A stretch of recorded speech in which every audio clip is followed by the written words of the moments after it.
or Israel comes up at a table. That's an example for me. And by the way, the last few years, I've really made it a point to not let Israel politics infect the mood of a Shabbos table or a holiday table. You know how often it happens? So yeah, I am Israel. Israel moves me, it's part of me. But there comes a point where it could become a little self-destructive. And I have to watch for that. But like become all consuming. Yeah, but we are a people. We're not just individuals in our salvation. Individuals in the relationship to God. You're sounding a little Christian today, David. Nice. Talking about our relationship with God. Kidding. That's a Christian. I almost said how much He loves us. I'm glad I didn't say that. You would have totally freaked me out. Yeah. He loves us. Because like the Jewish thing, there are almost no prayers by the individual on his own behalf. Almost all our prayers are for the people, and so God has created this people that is not separate from the world. We're very much immersed in the world. We are. So what's going on in the world affects who we are as a people, and it's also part of the task that God has given us. God didn't say, and I want you to relate to me and pray to me. There's no prayer in the Torah. Right, but you see, God also made 613 mitzvahs. Mm-hmm. And sometimes you can take one of those 613 and get so consumed by it that you forget the other 612. And I think that's what happens with Israel. Israel is such an emotional cause that it can easily consume you, and I could forget. It also lets you off the hook. Yeah, because Israel is such a visceral thing that it can consume you, and the commandments are more prosaic. Like Israel is as exciting. Much sexier. Israel much is more as dramatic. Exciting as a Laker game. You got it. Israel is as exciting as professional sports. Absolutely, or a movie. absolutely. And so, your back's against the wall, a sense of danger, sense of drama. But doing the homework with your kids for 2 hours, there's no drama there. Yeah. But That's God says it's just as important. Am I a little less Christian now? 613. What's this with doing homework with the kids? My parents never did homework with me. Did your parents do homework with you? Well, when I needed it. My father was always there. Really? Yeah, well, I mean it symbolically, spending time with them. I know, but I'm saying literally, like I hear this now. I don't have kids, but all the time I hear about parents doing homework with kids, and thinking, what's happened to this world? Because that was really rare when I was growing up. Yeah, a lot of us parents, we want to be superstar parents. So we overdo it. Yeah, life's a lot more regulated now for kids. Yeah. Like I would have. My mother once tried to come to one of my dramatic performances where my class put on a play, and she got lost, and I didn't give her good directions because I did not want her there. I did not want my parents to show up at any of my school. You really are a Dennis Prager guy. I would have been embarrassed. You are so Prager. Yeah, I totally agree with Prager now. Like, what's with, parents showing up at their kids', Little League games? And yeah, I've never missed a thing. You've never missed a Little League game or the equivalent? I have never, ever. I used to leave big client meetings to go do a 15-minute Shabbos Ima thing for my daughter. Yeah, I don't know. It's a thing. Yeah, Daddy's always there. It came in handy when I became a single dad, though. Gave him a lot of security. I guess parents and kids are friends more now than they used to. See, I never thought of parents and kids really being friends. You got to be careful when I was growing up. Nowadays, but I mean, if your kids kind of look at you as a friend, then they would want you there. But I looked at my parents as authority figures, and I did not want them there. Right. So I think it's a different way of relating to. Would you want your parents to be on your blog now? No. No. No. I wonder if your father is a closet viewer of your blog. I mean, interesting. I know that certain articles have been brought to his attention, but no. Overall, I would not want my parents. The most Jewish blog out there.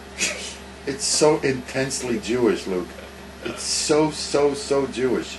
It's really amazing. I mean, that's all I can say about it. It's unbelievably Jewish. And even the balagan in it is very Jewish.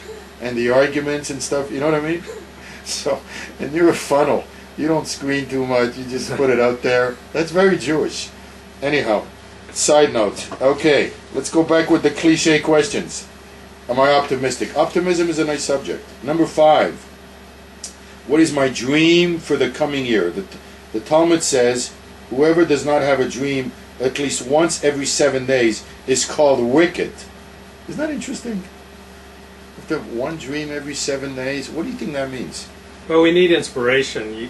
Life is not lived just on, the prosaic meat and potatoes of mitzvahs. And the commentators explain that every 7 days include a Shabbat, and if a holy day is to have any meaning, it must endow us with the capacity to dream. Our waking state is limited by reality. Our dreams reflect our desire to rise above who we are at the moment and to fulfill our greatest potential. You have a lot of dreams. I mean, I do. You have I dream of Jews getting along. Yeah, I do. I really do. They really nourish. I dream of good quality coffee on Shabbos.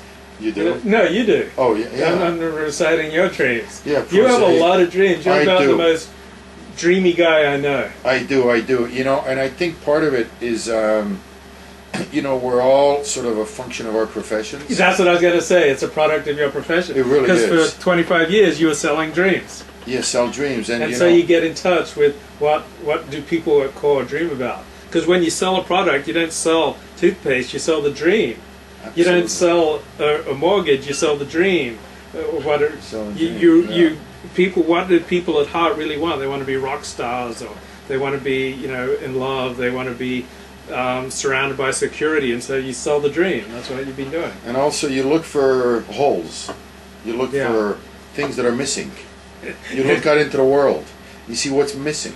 Yeah. So what's missing is a product that does this. Yeah. What's missing is a hotel that would be this. What's missing is a credit card that would do that. It's always an idea of filling holes. So in the Jewish world, you're always looking at what's missing. So you have to be careful, because if you do too much of it, you're going to get too critical. But at the same time, if you don't do that, then there's no dreaming. So I look at what's missing in terms of Friday night services, like we were talking about before. Not enough singing in synagogues. Yeah. Right. Yeah. Amazing. Let me ask you a question. You don't have to answer because it may be very controversial, but the Jewish Federation of Los Angeles kind of banked its whole new identity in the last year on the campaign to eliminate hunger in Los Angeles. So they took this funny statistic that 1 in 8 people in Southern California had fears that they would be hungry, and they turned it into, we've got rampant hunger in Los Angeles, so let's all get together to fight hunger. That was the unifying big theme, dream. Let's end hunger. And from my perspective, they were marketing a lie.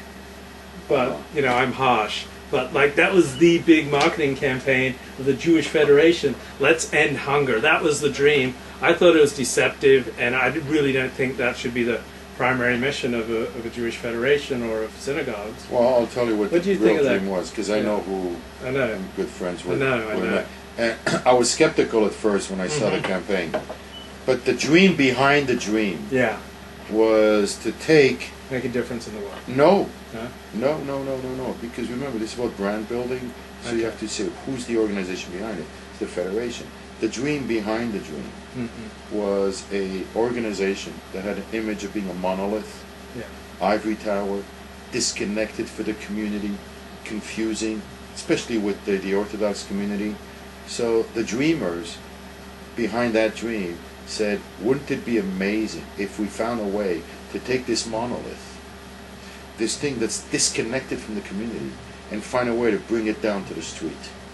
Take the federation to the street. And it was the first thing. I've been living here since 1981. It was the first time in 30 years. When I walked into Young Israel of Century City, you have to understand, Pico Robertson is the torture test of the federation. It's notoriously disconnected from the federation. You look at the entrepreneurial spirit of a Chabad. Will never depend on the Federation. Right. You look at all the modern Orthodox movement. Right. How much money has the Federation given to Orthodox day schools? Not much. Not much.